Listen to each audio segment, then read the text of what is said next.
Putting myself to service.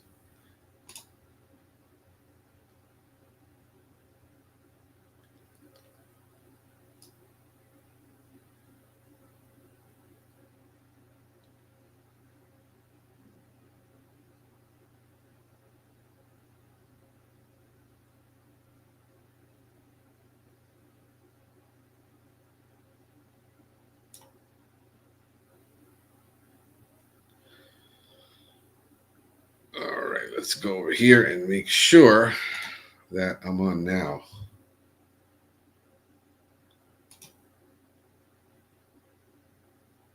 Okay, that looks better. All right, let me see, make sure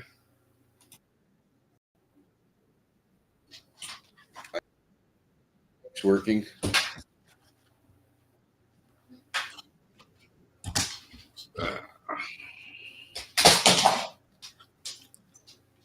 Make sure the mic's working. There we go. I got my son going on my desk now every day.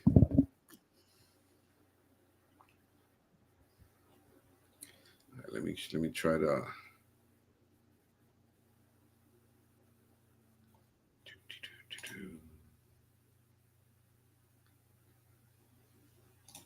Chance. Okay. Can I hear myself?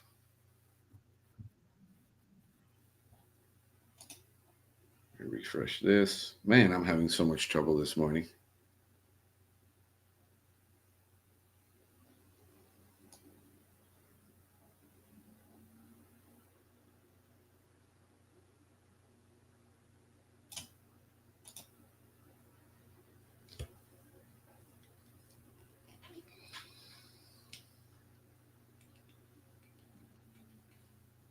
Wow. Okay.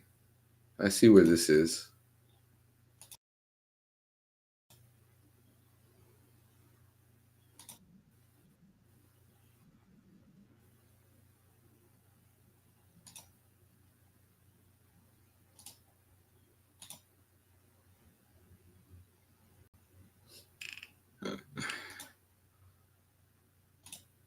Two.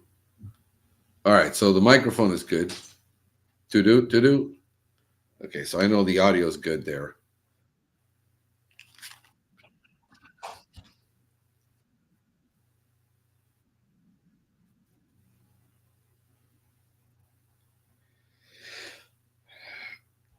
Let me go over here. All right.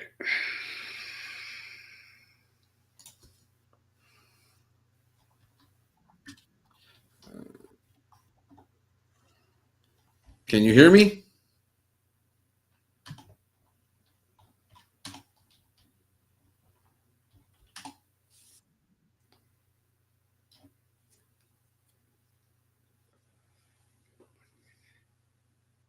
I'm trying to see if I can hear, but I can't hear myself, and my monitor is not working. Oh, let me do this. Hold on a second. I think so. All right. Never mind. It's on that one. All right. Got it. All right. So everybody can hear me. Hallelujah. Man, you know, sometimes you wake up with something in your mind and you want to do it, and everything. I mean, the message is about hope and sharing hope and showing seeds of hope for people that are struggling. And I'm doing a morning devotional um, where I do my morning devotional every morning, and then I'm just going to share it, whatever I got out of that morning devotional. And how do I help people look at scripture in a different way where it becomes more practical to their daily life, to everything they're doing, business, school, work, because it's everything is related. The man is a three-part being. He is physical, he is emotional, and he is spiritual. And not neglect the the three parts of the person. And so What I'm trying to do here is how do we apply this to business? How do we get to do the things we're supposed to be doing in life to fulfill our calling? Everyone, think about it. For the longest time, everybody knew that nobody had the same fingerprint as you in the world. The Bible says you're fearfully and wonderfully made. You're unique. God did not make two of you. DNA proves that. So we got a fingerprint in DNA in your eyes. Nobody has the same eye. There's also another encrypted factor in the eye. We know that science, this could not be uh, a mistake. This is intelligent design. There's no way that evolution could have ever done this and made that happen. It would not happen. You can't make it happen, and the theory just falls apart. So what I'm looking at is today, if you got a Bible and you want to open it, it's evening here in the Philippines. Awesome. So yeah, I got people listening all around the world right now. Let me get some light on me because the camera is having trouble. This is too bright. And if we go to Matthew, it's found in Matthew. If you've got a Bible, if you've got notes, you've got a pencil, you've got a phone, you can pretty much get a Bible anywhere today. You don't have to carry one. It's found on Matthew 13. It's the parable of the sower. And this is one of those parables that have multiple parables that are all linked together. So when you're studying scripture, context is king. Okay. You cannot get the entirety of this. I would look also at Luke, Mark, and I would look at the entirety of the parables in chapter 13 and look at the entire chapter 13 to get the entire view of what is happening, not just here, but this is really a pretty interesting one. It says, it says in 13:1, it says that same day, Jesus went out of the house and sat by the lake. So in order to find out what same day was, look at the previous chapter. Such large crowds gathered around him and that he got into a boat and sat in it. So think about it. This is a stadium full of people. I mean, a seashore so big with so many people that literally he had to go out to the boat and sit on it so that he could get a stage for himself. Then he told them many things in parables. Okay, so what is a parable? A parable is a spiritual truth he's going to communicate, and he's linking something that's familiar to them as a story. So when we're talking to people and we look at marketing and we look at sales today, the most powerful thing in a sales presentation and in a story, in a book, it's a story. Telling stories, people can remember stories. People cannot remember a whole lot of data. Okay, so stories get to the emotional part of people. They get to something that people can relate to, and it's practical. Everybody understood at that point where he was what farming was like, because most people did farming on their own land. We don't think of farming on a daily basis, but people did farming on a daily basis. So he said, saying, a farmer went out to sow his seed. Okay. As he scattered the seed, some fell along the path, and birds came up and ate it. And some fell on rocky places where it did not have much soil. It sprang up quickly because the soil was shallow. But when the sun came up, the plants were scorched and they withered because it had no root. Other seed fell among thorns, which grew up and choked the plants. Still, other seeds fell on good soil, where it produced a crop 100, 60, and 30 times what was sown. Whoever has ears, whoever has ears, let them hear. Okay, so there are things that are happening in our life. Um, I tell people, look, I've been listening to audiobooks because I was never a good reader. I get it was very hard for me to read when I was a kid. It was very hard for me to read when I was young. Um, my son has the same problem. It's a learning disability. It has to do with ADHD. And how did I overcome that? Basically, I listened to books. I was in my car all the time driving working, selling, trying to be better as a very young man. And what I discovered that I could go to the library and rent audiobooks. I could go to the library and rent videos on tape, videotape. This was back in the 80s. Okay. So I listened to a lot of books, and that's how I got most of my education, most of my what Zig Zig would call automobile university. That's how I got a lot of what I know from books till today. I mean, I have an Audible account. My daughter says, "You don't read books, you listen." I says, "You don't like to read either. You've got the same problem. So you better start listening to books because you can use your time wisely." And I was going to conferences and Tony Robbins conferences and whatever conference I could go to. And then I came back and I found out I did nothing with that. I wasn't doing anything. I was accumulating the knowledge, but I didn't do anything. He says a farmer went out to sow his seed. Okay, and the farmer and the sower here is Jesus himself, because he tells you this in where is it? In verse 37, he answered and said to them, "He who sows the good seed is the Son of Man," Jesus himself.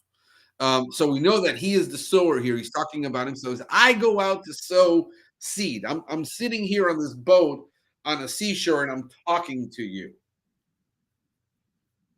And when we are dealing with things in our own life, things that we are struggling with, that we're trying to do, we find that this is either true in our spiritual life, but is also true in our daily life.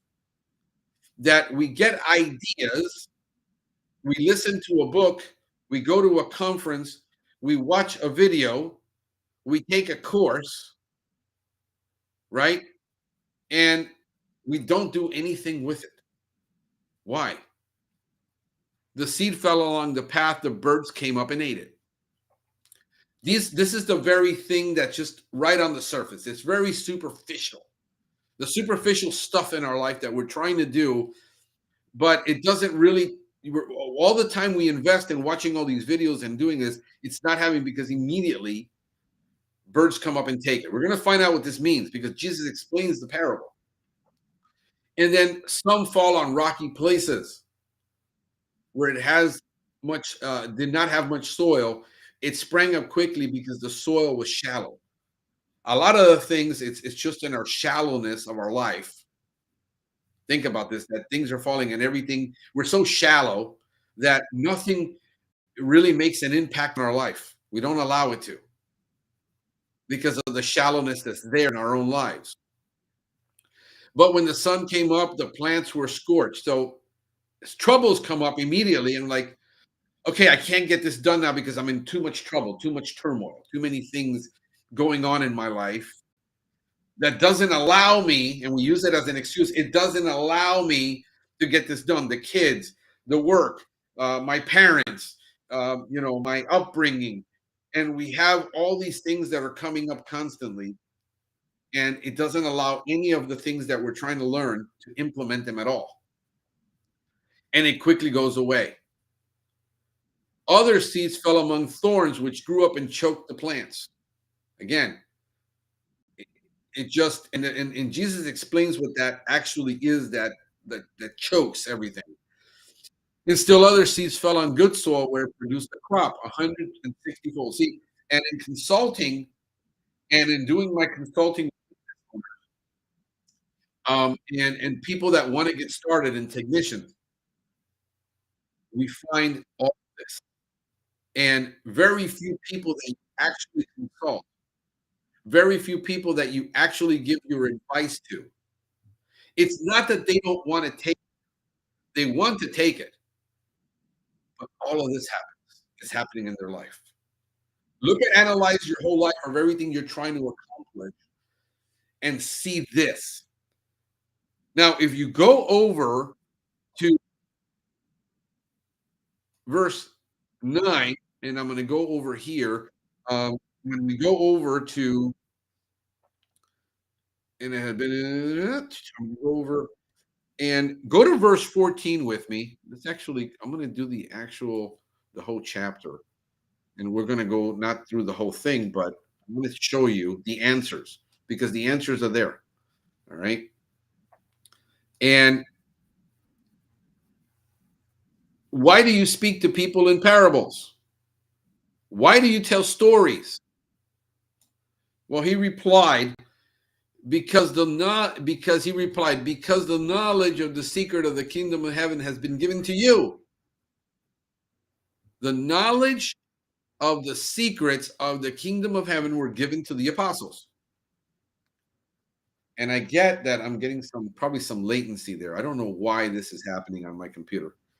I'm going to find out and get some things. Hold on a second. Let me get some things cleared out still that are popping up from. I don't know if it's my internet or the latency, but I can see it and I can feel it. Um, because of the kingdoms has given to you, but not to them. But there's a reason why it hasn't been given. It's not because God chose not to give it to them. Whoever has, whoever has will, whoever has will be given more, and they will have an abundance. Whoever does not have, even what they have, will be taken from them. This is why I speak to them in parables. Think about this. You see people that listen. You see people that you say, man, no matter what they do, they succeed. They do, and they keep getting more, and they keep getting. They're just greedy people. Because when is enough enough? It says you don't understand. When God is choosing to bless somebody, God says, I make it rain on the just and on the unjust, just the same. In other words, the guy who's a believer and the guy who's not a believer that has a field, if there's a flood, both of them lose. If there's famine, is because there's no rain, both of them lose. It is not about that some guy is getting blessed more. There's something that guy is doing. Though seeing, they do not see. Though hearing, they do not hear or understand. In them, it is fulfilled the prophecy of Isaiah. You will ever be hearing, but never understanding. There are people they're listening to the books, they're watching the tapes, but it's not clicking. It's not making anything. Look at the natural and look at the spiritual. You will be ever seeing, but never perceiving. You talk to them, it's like it goes in one ear, not the other. They don't get it. For this people's heart has become calloused. Actually, let me make sure I've got the right version. Oh, this is the NIV. Now, I don't like the NIV. Let's go to the New King James Version.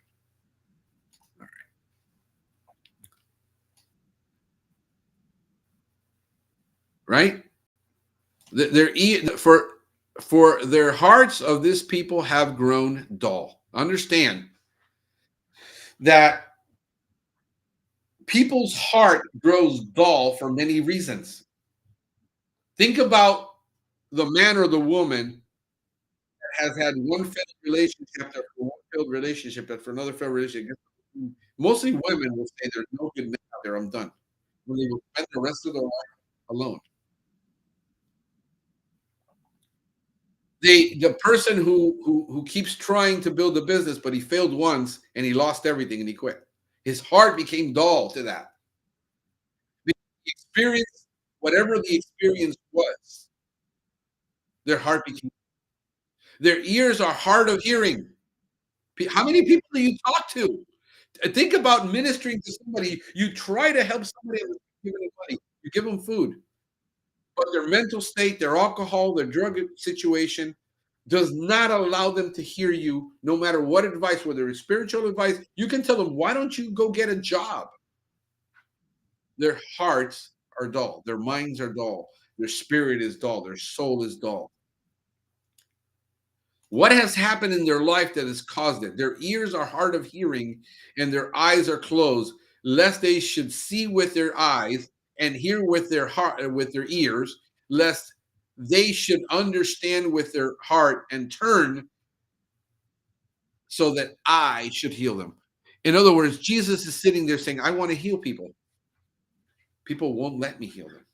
You want to help people, people will not allow you to help them because of their own prejudice, because of their own preconceived notions, because of their own mindset, because of the own circumstances in their life. We know for a fact that 99% of people that listen to me and listen to my podcast don't do anything with what I say. Neither does it happen who read a book, an audible book, who go to a conference. They don't take the next step that is necessary. They hear, they listen, but nothing gets done. 99%. As a matter of fact, all the stats say that in America, only 10% average of people, between 6 and 13%, own a business, while 67% of people talk about it. That only 10% of people are in sales. It's surprising that the same amount of people that are in sales are also somehow in business. Why? Because most people listen, they have a distaste for sales. I want to own a business, but I don't want to sell anything. Said you can't have it. It can't be done. What you're wanting doesn't exist. Your heart has grown dull to sales and marketing because your experience with salespeople, because you're broke, listen, because you have no money, because you have no way to acquire things, you have to deal with a shoddy salesperson all the time that takes advantage of you. While the rich person can say no to whoever he wants to. He doesn't have to buy anything from anybody. He can choose to buy the best, and he doesn't have to deal with shoddy salespeople. He can see a shoddy person, and he doesn't have to deal with it. Yet, your experience with salespeople is with the low grade sales, low level sales. And because of that, that's your experience. Your heart has grown dull to sales. While you want to start a business, you can't see yourself being a sales or a marketer.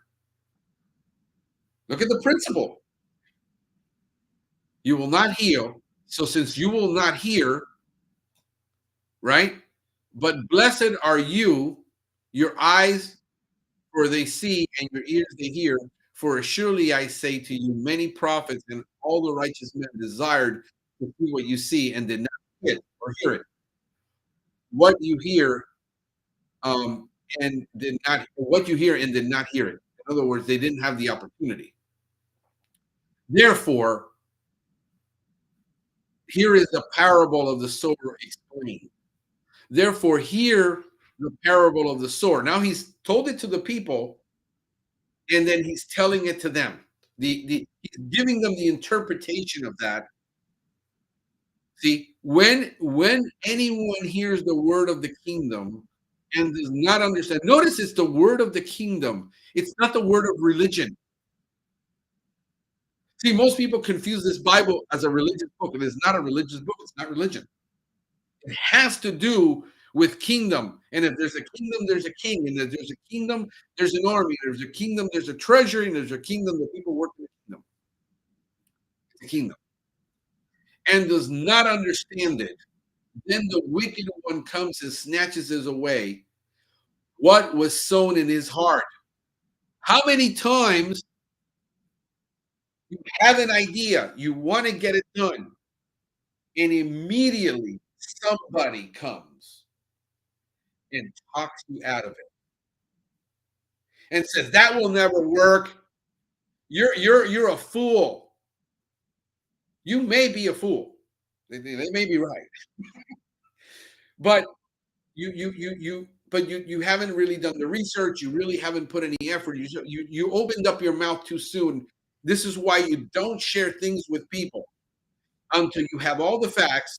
You know what you're going to be doing at least 50, 60% of the way there. The idea.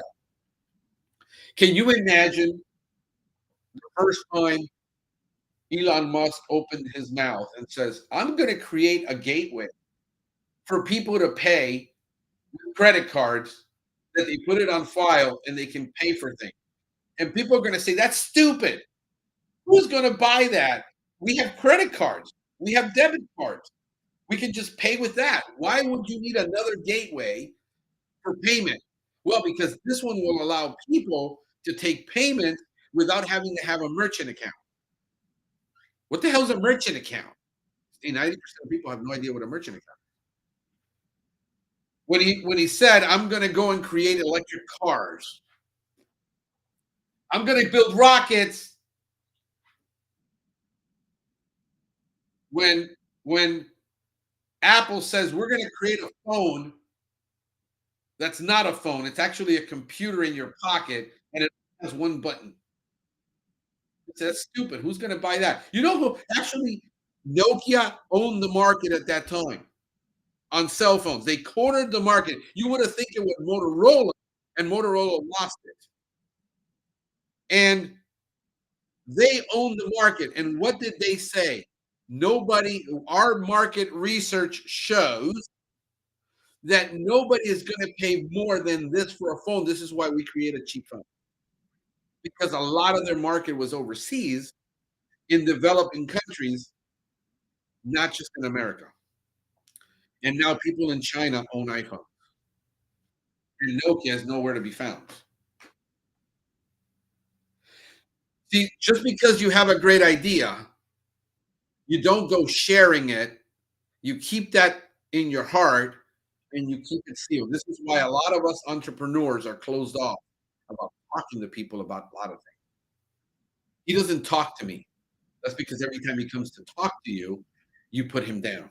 So he stops talking to you. You ruin your own relationships with your husband, with your kids, because every time they come to you, you're a naysayer saying, well, that won't work. Don't do that. That's stupid. I have a tendency to do that. And I got to be careful to watch. Everybody's got the tendency to do that because we don't see what some people see. Remember when everybody thought Amazon was going to fall? See, this is the word who received it by the wayside. The wayside was when you tilt the ground with a hoe with an ox and you pass this blade in front of it like this and it cuts through the soil and it breaks it up. It creates these little mountains, these little, and then there's the valley, and you sow the seed in the valley and you cover it up. This one came up here on the waysides, on the sides of that, kind of like a gutter. But he who received the seed on stony places, this is one who hears the word and immediately receives it with joy. Yet he has no roots in himself, but he endures only for a while. For then the tribulation and persecution arises because of the word, immediately he stumbles. This is what happens. Oh, you're a believer in Jesus Christ? In most nationalities, in most countries, thrown out of the entire family, entire out of the country. You become persecuted in such a way that they'll stone you and kill you still. You see, so when anyone hears the word, he understands it. The wicked one comes and snatches it, what was sown in his heart. And this is why, personally, I do not believe in altar calls. I don't believe altar calls are biblical. Why? I don't believe that telling somebody, if you repeat this prayer, if you come up now and you repeat this prayer, you are saved. Because the word of God is clearly telling us that's not it. Well, this is why it's so important to do discipleship. No, discipleship is for born again believers who are convinced they're born again and go to discipleship and become disciples. The tribulation comes, the problems come. You try to go to college and everything starts coming against you. The problem is people think a lot of people who are it thinks everything is of the devil. Of course, in the spiritual matter, it is of the devil. But there's just natural forces at work because the world is predominantly negative. This is why 80% of people, 90% of people work for somebody else. Because it is that 10% that has that resilience to deal with that tribulation and say, no, I'm going to persist in this. I don't care who tells me no. I don't care who says no. I'm going to persist. I don't care what happens. If I got to go live on the floor of my office to make this happen, I'm going to sleep in the floor of my office to make this happen, and nothing's going to deter me. But if you don't have roots and your business and your ideas are not founded on something solid, principles, accounting principles, sales principles, marketing principles, solid business principles, human resource principles. This is where most people, why most businesses, 20% of businesses don't make it after the first year. They had a great idea. The idea wasn't thoroughly researched. They didn't have enough money to keep it going, and they fall apart. But 80% make it. Only 50% make it past a certain amount of time. Only about 10% of people ever make it past 15 years, like 10%. So what you got to do is got to understand that this is normal. What's happening to you is normal. This is what's going to happen. That's it. He quits. Now, he who received the seed among the thorn is he who hears the word, cares for this world, and the deceitfulness of riches choke the word and becomes unfruitful. These are the people that start working, but hey, you know what? This is too much work. Let me find a shortcut to this. The deceitfulness of riches. How many times do you see on videos now, bunch of 20-year-olds claiming they're making $50,000 a day and they show up in a Lamborghini? Most of it is yes. Yet people are falling for it all the time. And people are falling for I want it easy. Is there an easy way? I get that all the time. Is there an easy way? No, there's an efficient way. There's an effective way. None of it is easy. Easy is not something that belongs in business. Easy is not something that belongs in the life of people who want to strive. I know there are people. Listen, I'm talking to Roland, who is in the Philippines. He might not be in a place like I am, where I have a lot more resources. But whatever he has, he has. I'm sure there's successful people in the Philippines, and becomes unfruitful. But he who received the seed on good ground, okay, is he who understand it, who the word and understands it. This is why I don't believe people get born again that easily. I believe that God was working on me for 10 years before I was born again. I was going to church since I was 14. I didn't become born again until I was 24. I thought I was. I repeated the prayer. I walked up to that altar. I got baptized. And for the next 10 years, my life did not resemble anything of a Christian. And it wasn't until I was 24 years old that I realized I was not born again. And from that moment, my life changed. From that moment, nothing was the same. Nothing. Understands it. Who indeed bears fruit and produces some 60, some hundredfold, 60-fold, and 30-fold. Here is the problem we have right here with people who want to do things, but they're comparing themselves to others. In the kingdom of God, there are people who are going to be 100 times more successful than you. And you have to accept that. You have to be okay. Yeah, you're never going to be who they are because God didn't create you that way. Your DNA is not there, and you can't do what they do. So many people, I get the call. I'm having the conversation because so and so now is in a group posting of his success, and he posts his numbers and he posts this. And he says, I don't get it. I've been in business for 5 years and I can't get past this number. This guy, who apparently isn't very smart, in 1 year, he's almost 4x what I am. I said, very simple. You don't know the backstory. You don't know the backstory. You don't know what his education is, who funded him. He might have a rich dad that funded him. He's not saying it. You don't know the details.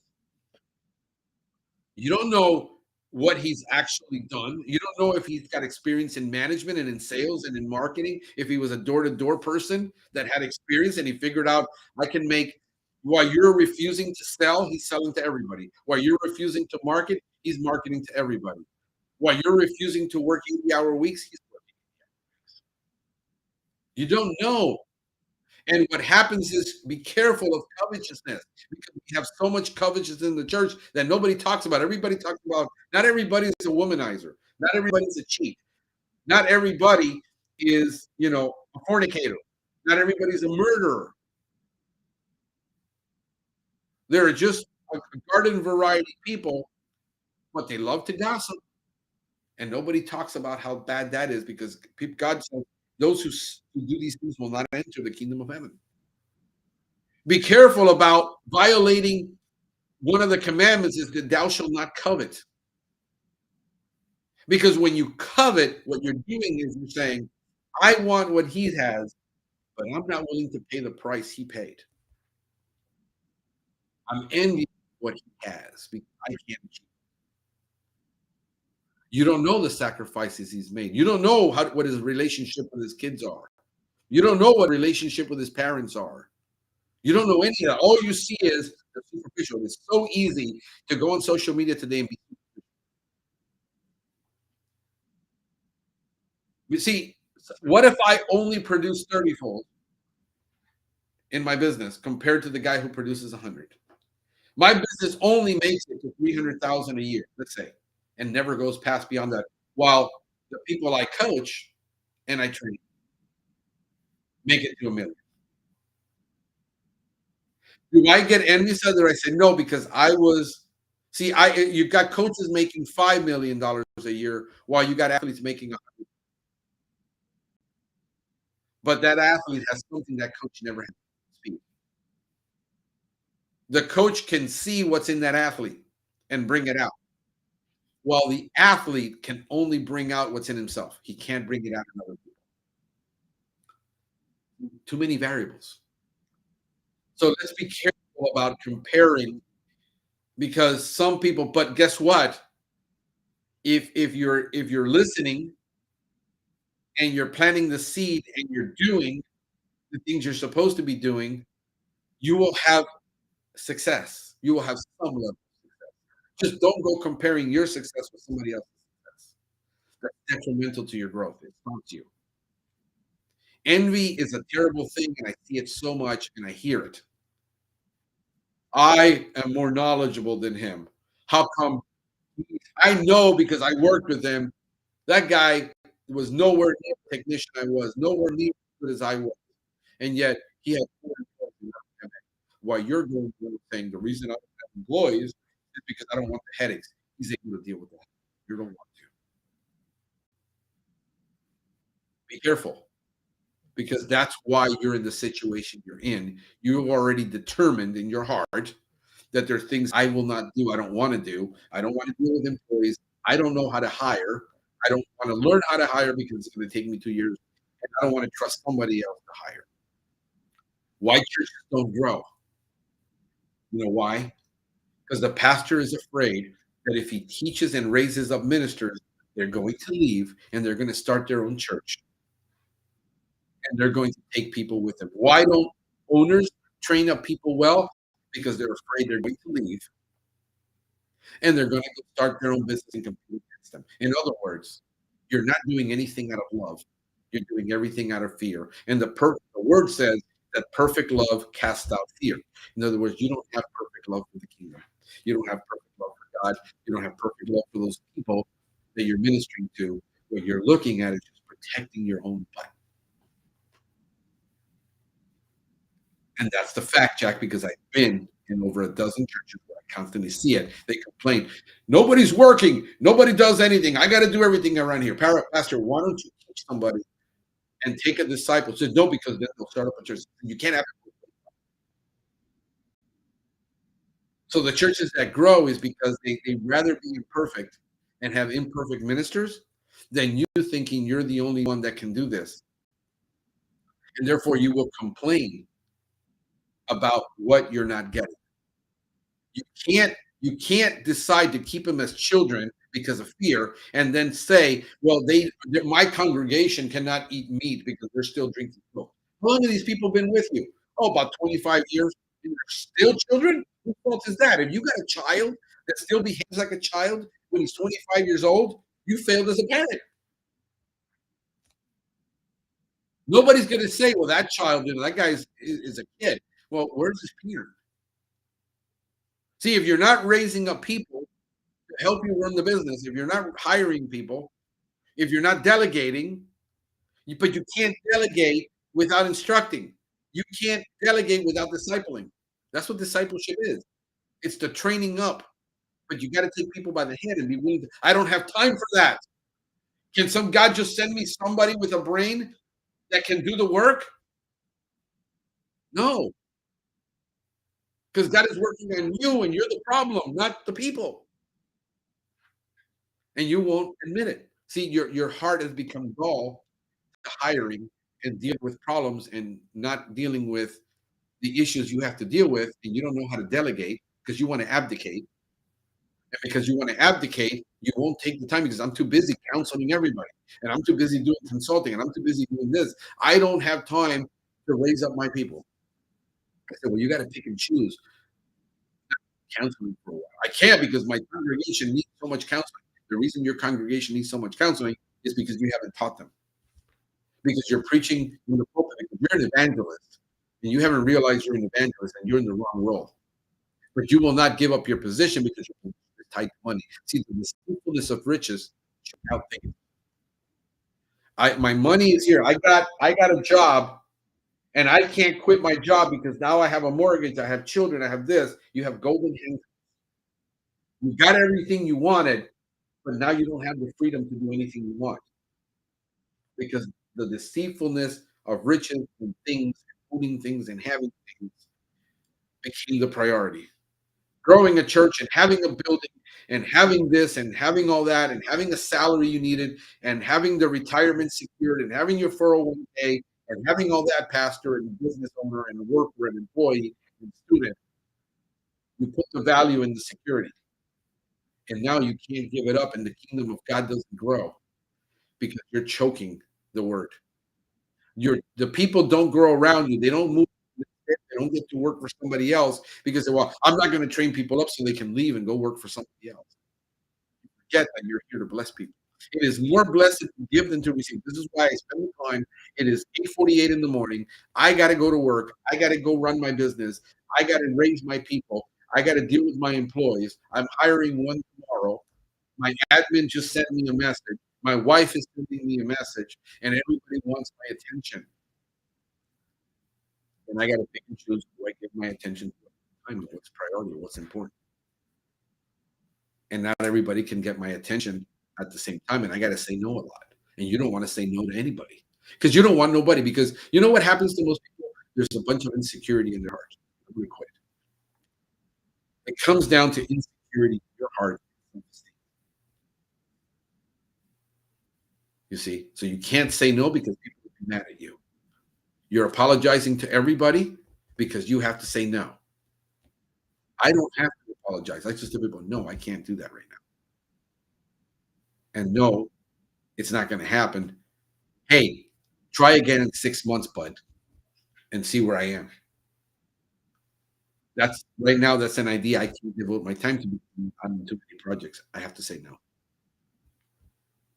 Bit people who are involved in ministry in the church and they're doing 4 or 5, 6 ministries because they don't know how to say no. Because if you say no to the pastor, he gets offended. If you say no to the boss, he gets offended. So you can't say no to people. You gotta learn to say no to the many things to be able to say yes to the 4 or 5, 6 things you can handle and do. So to me, it has to be my family because I can't lose my kids, I can't lose my wife. I got to invest in them first. It's God because I got everything because of Him. It's my faith, my family, then my finances, then the business. And a lot of the times it's hard to prioritize that because you feel choked all the time. Believe me, I've been in an enormous amount of debt and I've been in zero debt. And I was happier when I was in zero debt with nothing after I had a lot of things and I lost it and go back and then it's a vicious cycle. Life is like a lot of times a vicious and you have to prioritize. So why am I doing this? I'm sharing what God deals with me every morning. I will share it. You're welcome to join in and listen. Welcome tonight. Um, you know, it's just the way it is. This is part of can't I can't be two people, one at work, one in the world, one at home. I got to be the same person, and I got to learn to, hey, I have to do this. Is my calling in life. This is what God gave me to do for people, is to serve people. I am my love language is acts of service, kindness, and affection. I cook for the people I love. I do things for people. Acts of service. So this is why I do what I do. God called me to do this. Hey, this is Frank the Service Geek, wishing you a secular day.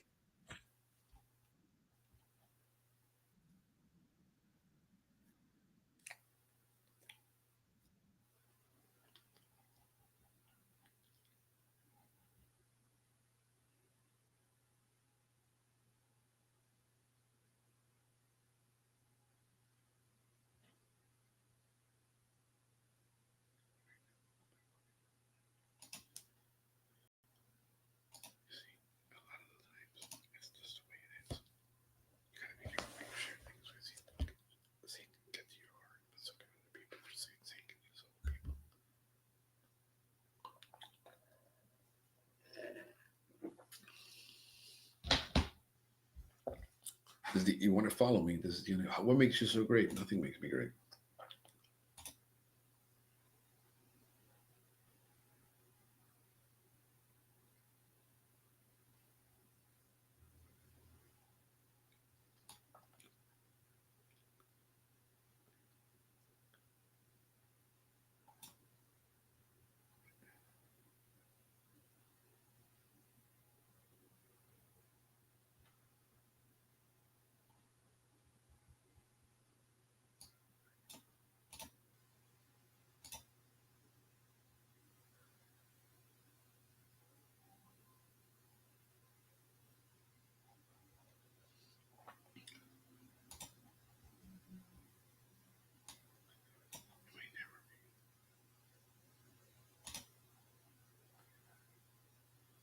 Don't worry about anything. Hey, listen.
The guy's figuring it out. The guy's figuring it out, Steve.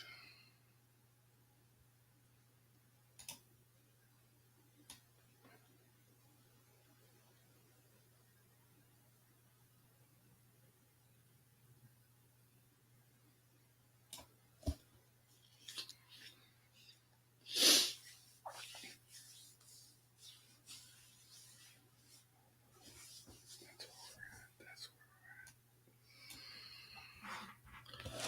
okay.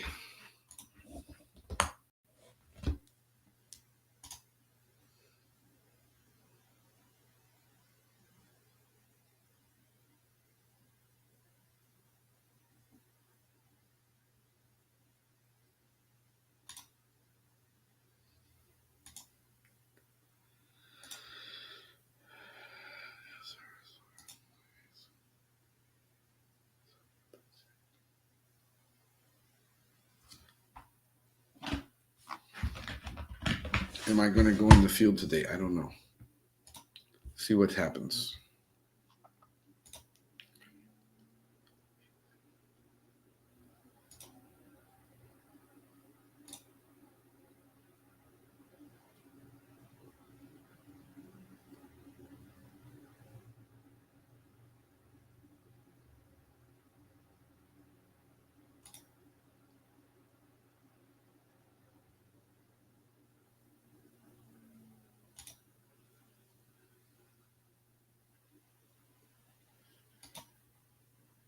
The certificate. He can send it to you. Back up the site.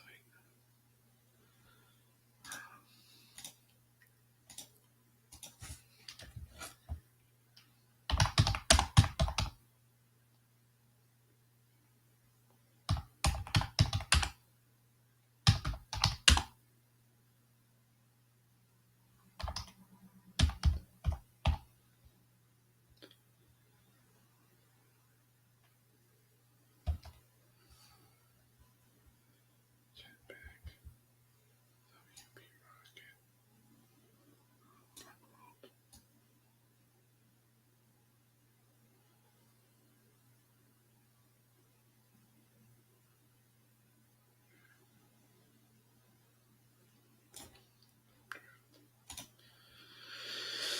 Draft.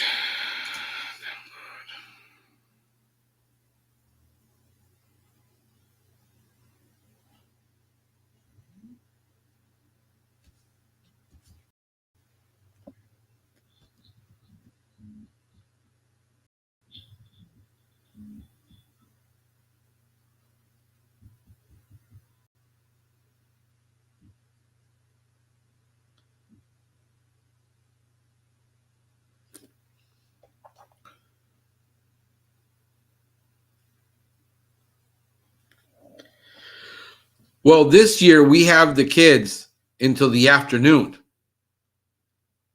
I can ask them to pick them up instead of me having to drop them off in the evening.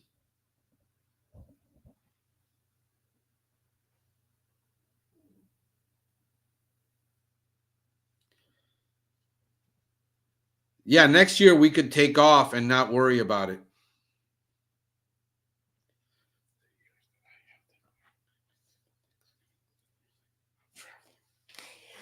Downloads. Think about it. Look at the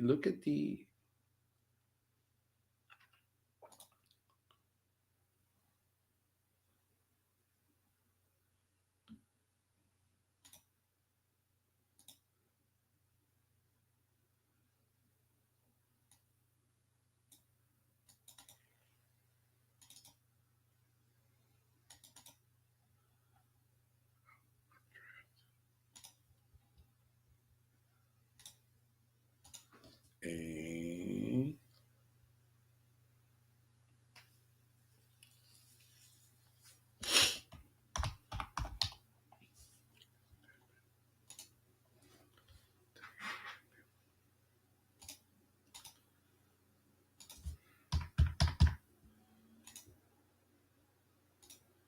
so right now I noticed.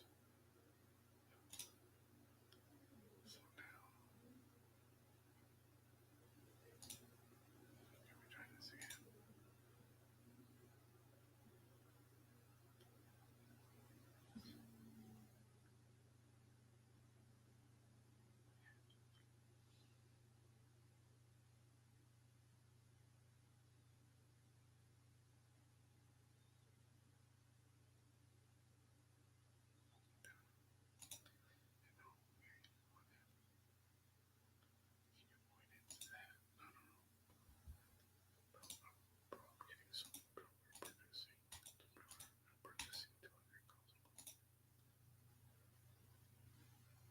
Nice.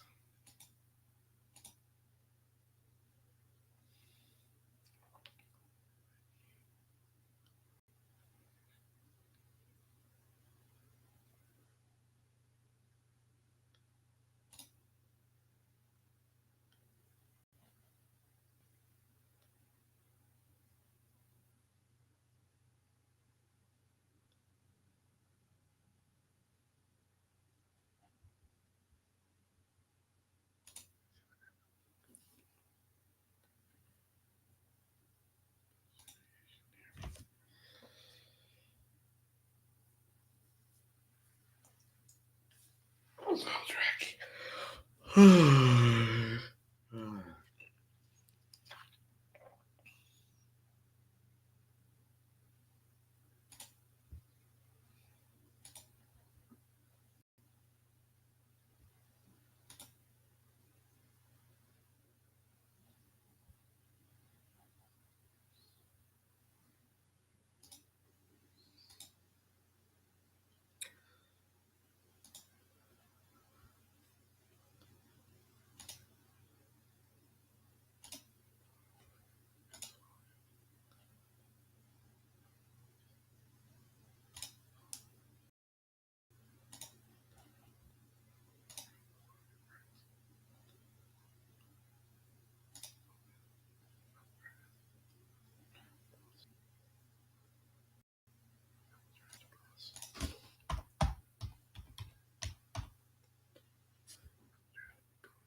this is for what GMP.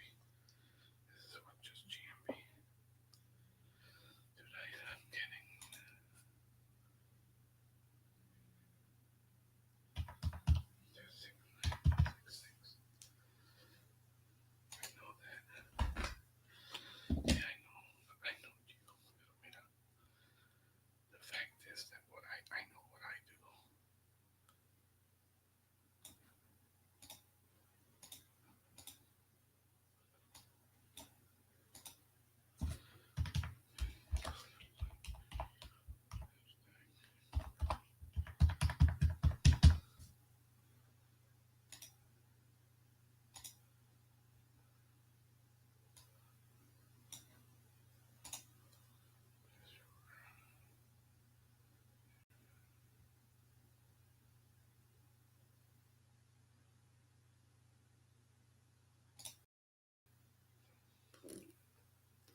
They're not tape. They're not. I need to make a payment. Maybe I'm leaving.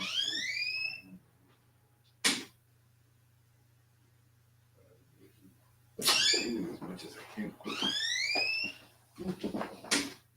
It gets that way with certain things.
Okay, I already got it.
So I have illegal backup. No, illegal lucky.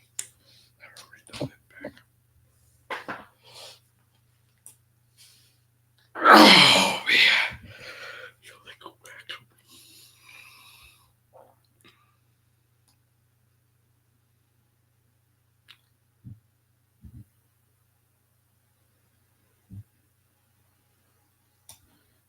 So I created. Now that's fine. Now I know that if anything happens,